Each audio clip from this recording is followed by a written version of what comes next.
কি হচ্ছে এটা? পায়ে ডায়মন্ড শেপ ক্রিয়েট করে খেলা হচ্ছে?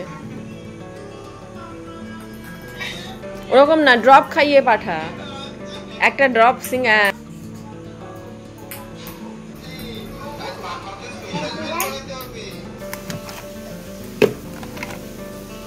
Good morning everyone, welcome back to my channel. তো আমি এখন রান্না বান্না করছি। আজকে আমাদের এখানে কি সব কারেন্টের কাজ হতে যাই না, প্রায় 1:30-2 পর্যন্ত বলছে কারেন্ট থাকবে না। চাপ, ভীষণ চাপ। এই যে এইগুলো এখন আমার কাজে লাগবে খুব। সুরতদি আসেনি, জিঞ্জার গার্লিক পেস্ট এই দিয়ে রান্না করছি। আমাদের কয়েকটা চিংড়ি মাছ আছে আর বাবার মানে আমাদের ডিম দিচ্ছি। চিংড়ি মাছ খুবই 1-2 পিস হবে হয়তো, তো ডিম দিয়ে চিংড়ি মাছ দিয়ে একবার একটা ঝোল করে দিচ্ছি। প্রথমে ভেবেছিলাম এই চিংড়ি দিয়ে চিংড়ি মাছে বড়া ফড়া করবো, তারপরে ভাবলাম বাবাও খাবে না, নদীও খাবে না, নদীর এমনিতেই চিংড়িতে অ্যালার্জি আছে, তো সেই জন্য আর করলাম না, এমনি ঝোলের সাথে মিশিয়ে দিচ্ছি। আর যেদিন বেরোনোর তাড়াহুড়ো থাকে না, সেদিন ভালো লাগে না এটা সেটা করতে। সত্যি কথা বলতে কি এই 4টে চিংড়ি কারোর পাতেই যাবে না, সেই জন্য ডিমও করেছি। ওই ডিমের সাথে 1-2 পিস করে চিংড়ি দিয়ে দেবো। আর বাবাকে আর নদীকে দেবো না, বাবার আর নদীর জন্য শুধুমাত্র ডিমের ঝোলই থাকবে। অন্যান্য দিন ঝোলের পরিমাণ বেশি রেখে আজকে ঝোলের পরিমাণটাও কম হয়ে গেছে। ওকে, রান্না বান্না কমপ্লিট, কিন্তু আমাদের বললাম না কারেন্ট নেই, সেই নিয়ে একটা ঝামেলার মধ্যে পড়েছে। উপরে জলও শেষ হয়ে গেছে, সকালবেলা ভর্তি হয়েছে। আর তারপরে আমাদের রান্না বান্না সবারই, মানে আমি স্নান করি, মা স্নান করে, তারপরে টুকটাক মানে মোছামুছি হানা এইসব করতে করতে প্রায় অর্ধেকের কাছাকাছি জল আছে ট্যাঙ্কে। এরপরেও বাবা চান করবে, মিস্টার মুখার্জি চান করবে, নদী স্কুল থেকে স্নান করবে, মাসি আসবে, মাসির বাসন মাজা, কাপড় কাচা, ঘর ঝাড় দেওয়া, মোছা সব এখনো বাকি আছে। একটা চাপ লাগছে আর কি, দেখা যাক। এখন খিদে পেয়েছে, একটু কিছু পাউরুটি খেয়ে নি। পাউরুটির মধ্যে কি করব খুঁজে পাচ্ছিলাম না, তারপরে দেখলাম মিস্টার মুখার্জি বেশ কিছুদিন আগে চিজ নিয়ে এসেছিল, তো চিজের মধ্যে একটা করে ডিমের পোচ দিলাম, তার উপর একটা করে চিজ স্লাইস দিয়েছি, অল্প একটু অরিগানো ছড়িয়ে দিয়েছি, আর অন্যান্য যে পাউরুটি দিয়ে চাপা দেবো সেটার উপর অল্প একটু সস লাগিয়ে দিয়েছি। হেভি লাগছিল খেতে। মিস্টার মুখার্জিকে জিজ্ঞাসা করলাম ও খাবে কিনা, বললো না আমার খাওয়া হয়ে গেছে, ও রুটি খেয়েছে, ও আর মা দুজনেই রুটি খেয়েছে, তো সেই জন্য আমি একাই খেয়ে নিলাম গপ গপ করে দুটো। আর এত পেট ভর্তি ছিল না, দুপুরে ভাত খাওয়ার খিদেটাও পুরোপুরি মিটে গেছিল। আর এটা কিছুটা না ম্যাকেগের মতো খেতে লাগছিল ডিমের পোচটা দিয়ে। ভালো করে নিজের জন্য দুটো স্যান্ডউইচ বানালাম, দেখতে বাজে হয়েছে বাট খেতে ভালো হবে, সাধারণ। প্রত্যেকবারে বাড়িতে লেবু নিয়ে যেতে ভুলে যায়, মা এতবার করে বলেছিল, আর এত লেবু আমাদের বাড়িতে নষ্ট হয়, তো নিয়ে যেতে ভুলে যায়। এবারে মিস্টার মুখার্জিকে বলেছিলাম যে লেবু পেড়ে দেবে, তো নিয়ে এখন সোজা ব্যাগের ভেতরে ভরবো। প্রথমে ঠিক করেছিল যে মিস্টার মুখার্জি বাড়ি ফেরার সময় নান আর তড়কা, অনেকদিন খাওয়া হয়নি ওদের, তো মায়ের জন্য আর ওর জন্য নানা তড়কা নিয়ে আসবে। তারপরে হঠাৎ করে বললো যে ওর কাজের চাপ আছে, ওর হয়তো রাজারহাট থেকে ফিরতে একটু দেরি হবে, তো সেই জন্য বললো যে তুমি মায়ের মতো 3টে রুটি করে দিয়ে যাও, আর এমনিতেই যে ডিম চিংড়ি মাছের তরকারিটা আছে ওটা দিয়েই খেয়ে নেবে, তাছাড়াও ছানা থাকবে, মা তো চাটা খায়, ওই দিয়ে হয়ে যাবে। আর বাবা তো ম্যাগি করে খাবে, আর মিস্টার মুখার্জি কী করবে বলে আমি এসে সব দেখবো যা করার। ও এমনিতে রুটি জিনিসটা একদমই পছন্দ করে না, হয় ম্যাগি নয় মুড়ি, এই দুটো হলেও ভালো হয়। তারপর যদিও ব্যাপারটা অন্যরকম হয়েছিল, আমি চলে এসেছিলাম আর ও ফেরার পথে দাদাভাই ডেকেছিল, বলে তুই আমাদের বাড়ি থেকেই খেয়ে যা, তো দাদাভাই বৌদির বাড়িতে গিয়ে ও খাওয়া দাওয়া করে এসেছিল। তো হোপফুলি রুটিগুলো ভালোই হয়েছিল, কেন জানি না আমার মনে হচ্ছে সুলতা দি এত মোটা মোটা রুটি করে না, তার থেকে এই পাতলা ফুলো রুটিগুলো খেতে বেশি ভালো লাগে। দুটো জায়গায় 3টে খাও তাও খেতে ভালো লাগে ওই মোটা দুটোর থেকে। নদী এখন চান করে রেডি হয়ে খেতে বসেছে, সৎ মা হচ্ছে, সৎ মা দেখছে। বলছিস না নতুন মা চাই, দেখ নতুন মায়ের অবস্থা, বুঝলি, ঠ্যাঙানি দেবে খেতে চাইলে। আর চাই নতুন মা, এই যে নতুন মা চাই, যাও নিয়ে এসো নতুন মা। নতুন মা বাজারে অনেক নতুন মা আছে, নিউ প্রোডাক্ট লঞ্চ করো। ওদের নতুন মায়ের সাথে নতুন প্রোডাক্ট লঞ্চ হলে তোর প্রোডাক্ট পুরনো হয়ে যাবে, ঠিক আছে? যথারীতি গাড়ি আসতে বলেছিলাম 3টের সময়, কিন্তু উনি 3টে কেন 4টেও পৌঁছবে কিনা সন্দেহ। সাঁতরাগাছির কাছে নাকি প্রচন্ড জ্যামে ফেসেছে, আমি ফোন করলাম, তো 5টার কমে আসতে পারবে না। তো আমি চট করে একটা গেট টু তুমি শুট করে নিই, আর গেট টু তুমি শুটটাও হয়ে থাকবে, টাইম পাসও হয়ে যাবে। নদীকে রেডি করিয়েই রেখেছি, নদী পুরো রেডি আছে, এই ড্রেসটা গাড়ির মধ্যে যাবে, কমফোর্টেবল এটা পরেই বেরোবে। এমনিতে এসি ফেসি পরে বলে একটু মোটা কাপড়ই পরিয়েছে। চল, আমার সমস্ত কিছু নেওয়া হয়ে গেছে। এই সালভার স্যুটটা পরে আজকে যাবো, অনেকদিন পর বের করেছি, যদিও এই কালারটা আমার গায়ে একদম স্যুট করে না, তবু আর কি। আমরা রেডি হয়ে বসে আছি, 10 মিনিট আগে বললো তারাতলা, মানে আর আধ ঘন্টার মতো টাইম লাগবে, চলে আসবে। কিনেছিলাম না ওই অ্যামাজন থেকে, ওটার থেকে একটা কানে বের করে পড়লাম, পুরো ম্যাচিং।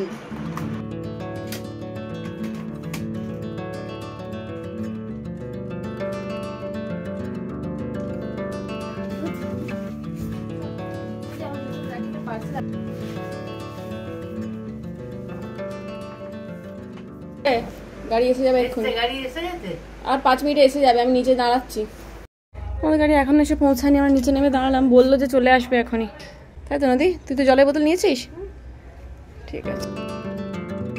তো ড্রাইভার ভাইয়ের সাথে কথা হলো, ও তো বললো উনি যে আমি এসে গেছি বাট খুঁজে পাচ্ছি না রাস্তাটা, দিয়ে আমি ওনাকে একটু গাইড করে দিলাম, তো এসে গেছেন। এরপর আমরা বেরোবো। যখন বেরোবো তখন আমরা ভাবিনি আমাদের এই সিচুয়েশনে পড়তে হবে। এখন তো দেখছেন পুরোপুরি আকাশ পরিষ্কার, সুন্দরভাবে উঠে পড়লাম, কোনো কিছু নেই। চলো চলো চলো, তুমি ঢুকে যাও ভেতরে।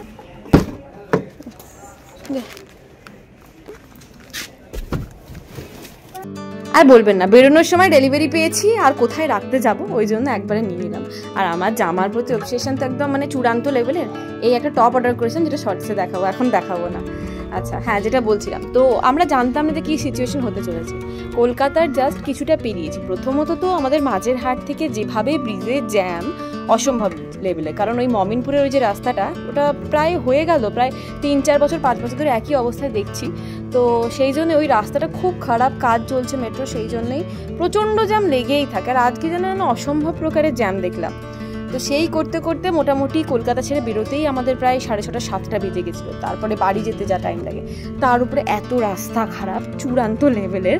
মানে জাস্ট সেকেন্ড ব্রিজ ক্রস করে ওই যে ডানকুনি থেকে যে ঢুকলাম, রাস্তাটা এতটা খারাপ, চিন্তার বাইরে। আমরা আলিপুরটা ক্রস করছি, তখনই দেখলাম হঠাৎ একটা ভীষণ লেভেলের ঝড় উঠলো। সব রাস্তায় মানুষরা দাঁড়িয়েছিল, হঠাৎ করে যে যা শেল্টারে চলে গেল, রীতিমতো ধুলো ঝড় উঠেছিল। তারপরে সেকেন্ড ব্রিজে উঠতে না উঠতেই বৃষ্টি। সেই যে বৃষ্টি শুরু হলো, যেখান পর্যন্ত এসেছি আমরা বৃষ্টির সাথে নিয়ে এসেছি। মানে আমরা যখন এখানে, তখন আরামবাগে বৃষ্টি ছিল না, আমরা দ্য মোমেন্ট আরামবাগে ঢুকলাম, আরামবাগেও বৃষ্টি শুরু হয়ে গেল। এত বৃষ্টির সাথে মানে বজ্র বিদ্যুৎ, চিন্তার বাইরে। মানে বিদ্যুৎ চমকানো শুনে আমি তো ভয় পাচ্ছি। আমি শুধু ভাবছি যারা বাইরে দাঁড়িয়ে আছে, যারা বাইকে করে যাচ্ছে, ইভেন আমার চোখের সামনে এরকম একটা ঘটনা ঘটলে জানেন, সেকেন্ড ব্রিজটা থেকে ও নেমেই আর একটা ব্রিজ ছিল, আমার সম্ভব মনে পড়ছে না কিসের ব্রিজ, তো ওখানে একজন ভদ্রলোক বাইক থেকে পড়েই গেলেন। ওনার অর্ধেক হাত ধরে একটা লরি, মানে উনি পড়লেন আর লরিতে ব্রেক কষলো, আর ব্রেক না কষলে কি যে হতো ভগবান জানে। আমরা চলে এসেছি এখানে,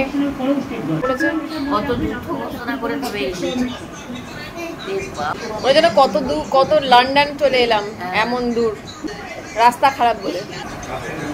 এই যে নদী লুচি খাচ্ছে, বলেছিল দাদিনকে লুচি আর ঘুগনি খাবো। আর এই হচ্ছে লুচি, আমাদের মটর আলুর তরকারি।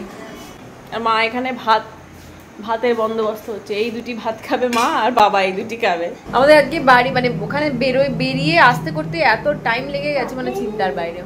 রাস্তা প্রচন্ড খারাপ। কলকাতা থেকে কন্টিনিউয়াস চাপাডাঙ্গা পর্যন্ত মানে 40-এর বেশি স্পিড তুলতেই পারছে না। সামনে বড় বড় গাড্ডা, সাইডে এদিকে ওদিকে সব দিকে গাড্ডা, যে কাটিয়ে যাবে সেটাও নেই। তারপরে চাপাডাঙ্গা থেকে আরামবাগ পর্যন্ত টেনে এসেছে। ওই এই যে এরকম ভাবে করলে আমার স্কিনের এই দাগগুলো বোঝা যায়, গর্তগুলো, এই যে হ্যাঁ, এই গেলে বাস।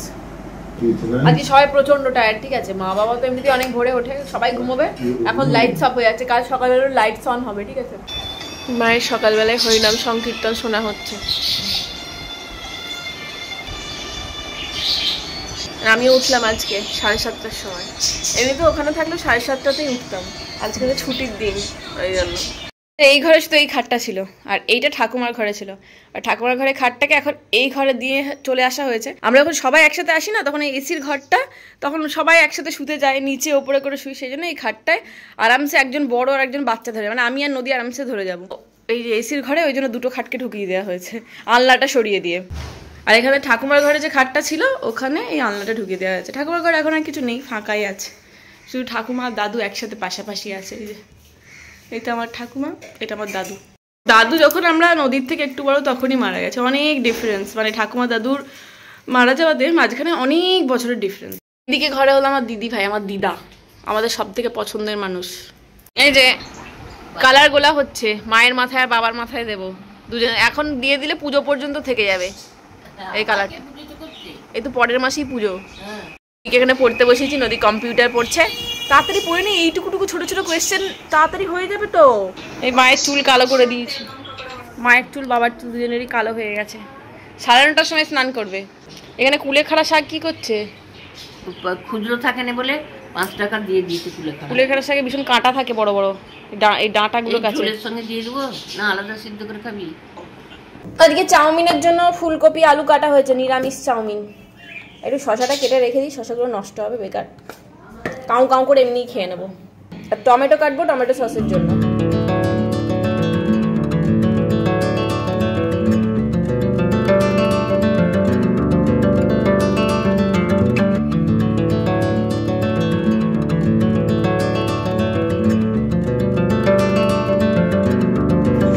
আর 15 মিনিট রেখে তুমি চান করতে চলে যাবে। পিসি দেখো না 1 ঘন্টা 2 ঘন্টা রেখে দেয়। চাউমিনের জোগাড় যন্ত্র করে আমি বসে পড়েছি, চাউমিন রান্না হবে, তারপরে খাওয়া দাওয়া হবে।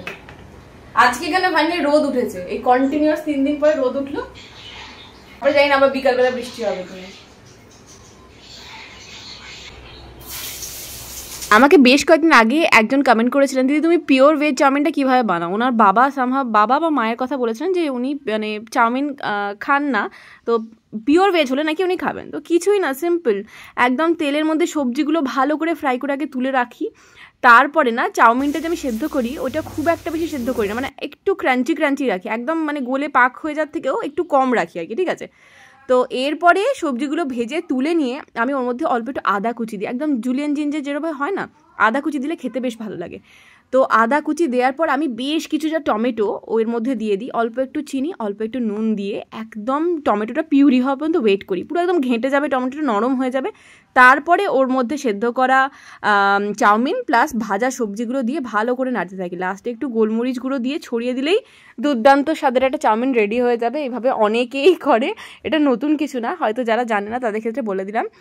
আর এটা খুব ভালো করে ফ্রাই করতে হবে, ফ্রাই করলে না মানে চাউমিনের টেস্টটা বাড়ে এবং হাক্কা টাইপের যে ফিনিশটা হয় সেটা আসে, ক্রাঞ্চি লাগে। তো এরমভাবেই করি আর খেতে বেশ ভালো হয়। আমি তো এখন নিরামিষ চাউই খাই। চাউমিন রেডি হয়ে গেছে, কে খাবি চলে আয় তাড়াতাড়ি। তোমাকে এখন এই বাটিতে দেবো, ছোট বাটিতে রেখে দেবো। না না, সত্যি কথা বলতে বাড়িতে দুজন থাকে, দুজনের রান্না কাজ নিয়েই মানে ওই চলে যায় আর কি, তার মধ্যে ভালো মন্দ ব্রেকফাস্ট বানিয়ে ওঠার হয় না। আমরা যখন বোনেরা আসি মানে সবাই আর কি টুকটাক বানিয়ে টানিয়ে খাওয়ায়। তুই ভেবেছিল এখানে এসে মজা করবে প্রত্যেকবার আরামবাগের মতো, বাট ও জানে না যে এটা কোনো মানে ভ্যাকেশনের আসা না, এটা জাস্ট নর্মালি আসা, কাজের জন্য আসা। তো এখন ওকে পড়তে হচ্ছে বলে ওর মাথা গেছে গরম হয়ে এমন করে বসে আছে। যাই হোক, আজকের ব্লগটা শেষ করছি, নেক্সট ব্লগ এরপর থেকে শুরু করবো। ভালো থাকবে, সুস্থ থাকবে, সবাইকে ভালো রাখবেন, ভিডিওটা ভালো লাগলে লাইক করতে বলবেন না। বাই।